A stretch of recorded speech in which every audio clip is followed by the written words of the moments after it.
How to Stay Calm in Difficult Situations. A Story for English Learners. Part 1, Introduction. I want you to think about something for just one moment. Think about the last time something went completely wrong. Suddenly. Without warning. Maybe it was an argument that exploded out of nowhere. Maybe it was news that hit you like a wall. Maybe it was a moment at work or at home when everything around you felt like it was falling apart at once, and you, right in the middle of it all, felt your heart racing, your hands shaking, your thoughts running in 20 directions at the same time. In that moment, what did you do? Did you say something you later regretted? Did you shut down completely and go silent? Did you cry in a place you didn't want to cry? Did you make a decision that felt urgent in that second, but wrong the next morning? Most of us, if we are truly honest, have done all of these things. Because nobody teaches us how to stay calm. Not really. School teaches us mathematics and history, but nobody sits us down and says, here is what to do when your life feels like it is on fire.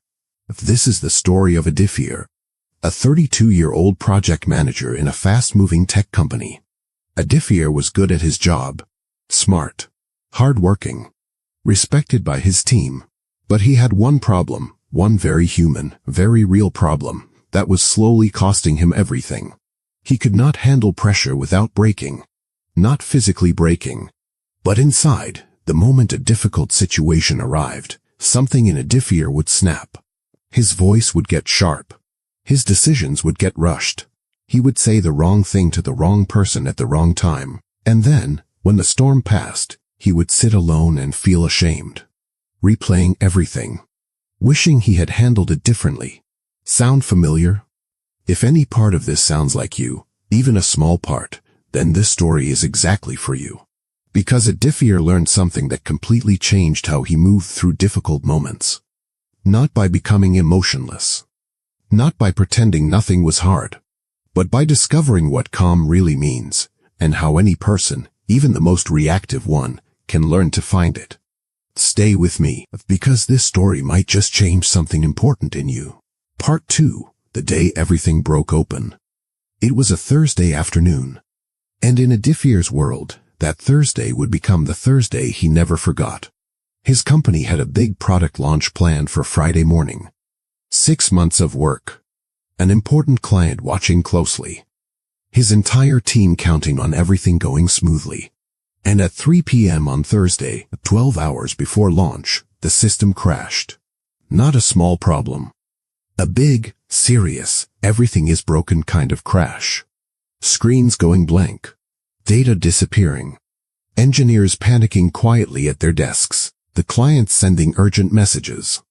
And Adifir's phone ringing every 2 minutes with questions he did not yet have answers to. In that moment, something inside Adifir did what it always did under pressure. It snapped. He raised his voice at his team lead, a woman who had been working 18 hours straight and did not deserve it. He sent a reply to the client that was too honest, too sharp, and created more panic instead of less. He made 3 quick decisions in 10 minutes, and 2 of them were wrong, which made the problem bigger, not smaller. By 6 p.m., the situation was worse than when it started. Not because the technical problem was unsolvable, but because Adifir's reaction to it had created a second problem on top of the first one. His team was demoralized. His client was worried. And Adifir, sitting in the conference room alone after everyone had stepped away, felt something he had felt many times before but never examined closely.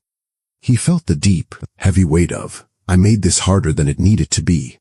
He put his head in his hands, and in that quiet, uncomfortable moment, he asked himself the most important question he had ever asked.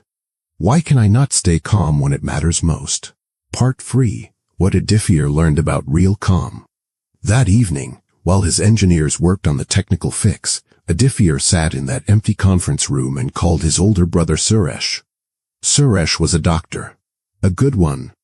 And he had seen real pressure, the kind where the cost of losing calm was not a missed deadline but a human life. Adifir told him everything. And Suresh listened without interrupting. When Adifir finished, Suresh said something so simple that it almost felt too easy. He said, Adifir, calm is not the absence of storm. Calm is the ability to breathe inside the storm. And breathing, that is something you can actually learn. Aditya was quiet. And Suresh gave him 3 things. Not theories. Not long explanations. 3 real, practical, working tools. The first tool, the 5-second pause. Suresh said, before you react to anything difficult, count to 5. Silently. Slowly. Just 5 seconds. That sounds almost laughably simple. But here is the science behind it. When something stressful happens, your brain's fear center fires immediately. It sends a signal, danger, react now. And if you react in that first second, you are not thinking. You are just firing back. But 5 seconds, just 5, gives the thinking part of your brain time to wake up. Time to ask, what is actually happening here? What response will help, not just feel good right now? 5 seconds. That is the space between reaction and response. And everything important lives in that space. The second tool, shrink the problem to this moment only. When Aditya was in that crisis, his mind was not just dealing with the system crash. It was dealing with the system crash plus the client relationship plus the team's opinion of him plus his career plus every previous failure he had ever had, all at once. All in one enormous, terrifying pile. Suresh told him, when everything feels big, make the question small. Don't ask, how do I fix everything? Ask only, what is the one thing I can do right now, in the next 10 minutes? One thing. Next 10 minutes. That is all. Because you cannot solve everything at once. But you can always do one thing. And one thing leads to another. And another. And before you know it, the enormous pile is smaller. And then smaller still. The third tool, your body leads your mind. Use it. This one surprised Aditya the most. Suresh said, when you are panicking, your body is tight, your breathing is shallow. Your shoulders are up near your ears. Your jaw is clenched. And your mind follows your body. So change your body first. Take one slow, deep breath. Drop your shoulders deliberately. Unclench your jaw. Plant both feet flat on the floor. Feel the ground beneath you. These physical actions send a direct message to your brain. We are safe. We can think. We are okay. It takes 10 seconds. And it works every time, if you remember to do it. Part 4, the real test, facing the fire differently. The system was fixed by 11 p.m. that night. The launch happened Friday morning, 2 hours late, but it happened. The client was not happy about the delay, but they stayed. Aditya personally called the client Friday afternoon. He did not make excuses. He explained clearly what had happened, what had been fixed, and what would be different next time. His voice was steady. His words were honest. He listened more than he spoke. The client, who had been ready to escalate, softened. They stayed with the company, but the moment Aditya remembered most from that week was not the client call. It was what happened the following Monday morning. A new crisis arrived. Smaller, but still sharp. A miscommunication between 2 team members had created a gap in the project timeline. People were tense. Voices were getting slightly raised in the team meeting.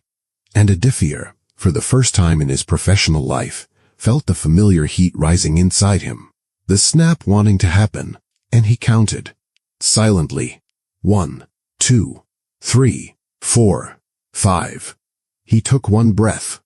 He dropped his shoulders. He planted his feet. And then he said, quietly, clearly, steadily, okay. Let's not look at the whole problem right now. What is one thing we can fix in the next hour? The room shifted. The tension dropped. Someone offered an idea. Someone else built on it. In 40 minutes, the gap had a solution. After the meeting, his team lead, the same woman he had spoken sharply to during the Thursday crisis, came to him quietly and said, that was different. That was really good, Aditya. He nodded. And inside, something settled. Something that had been restless and ragged for years finally sat down. He had not been perfect. He had not been emotionless. He had simply, for the first time, chosen his response instead of just having one. And that choice, that small, courageous, 5-second choice, made all the difference. Part 5, the ending, what you learned. And here we are, the last part of Adifier's story. But before I leave you, I want to say something clearly and carefully. Staying calm in difficult situations does not mean you do not feel things.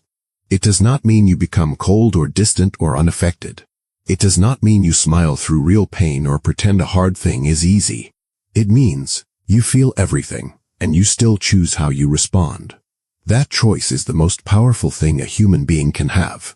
And it is available to every single one of us, including you. Let me remind you of the 3 tools Adifier learned, your tools now too. 1. The 5-second pause. Before you react to anything difficult, count silently to 5. Just 5 seconds. That tiny space between stimulus and response is where your wisdom lives. Use it every time. 2. Shrink the problem to right now.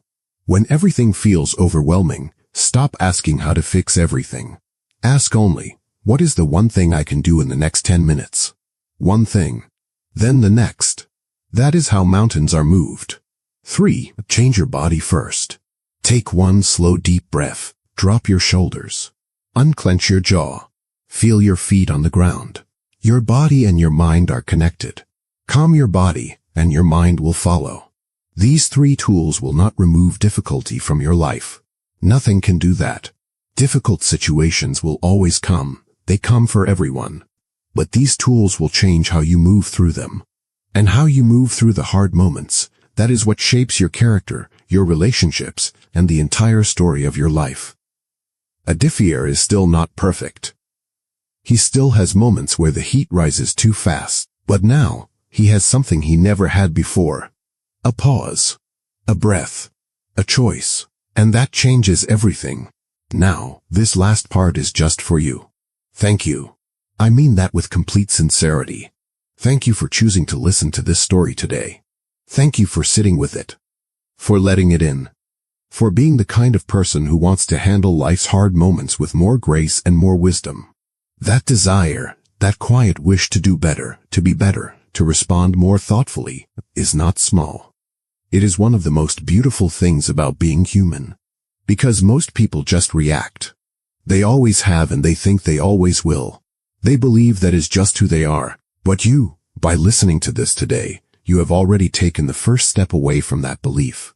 You have already said, even silently, I want to be different. I want to be better. That step matters more than you know. So the next time life puts you in the middle of a fire, and it will, remember Adifier in that conference room. Remember the 5 seconds. Remember the one thing. Remember the breath and the shoulders and the ground beneath your feet. You do not have to be the loudest person in the room. You do not have to have all the answers immediately. You do not have to be unshakable. You just have to pause, breathe, and choose. That is calm. Real, human, powerful, beautiful calm. And you are completely capable of it. Keep breathing through the hard moments. Keep choosing your response. Keep growing, one difficult situation at a time. Thank you, from the bottom of my heart, for being here today. Goodbye, and I will see you in the next story.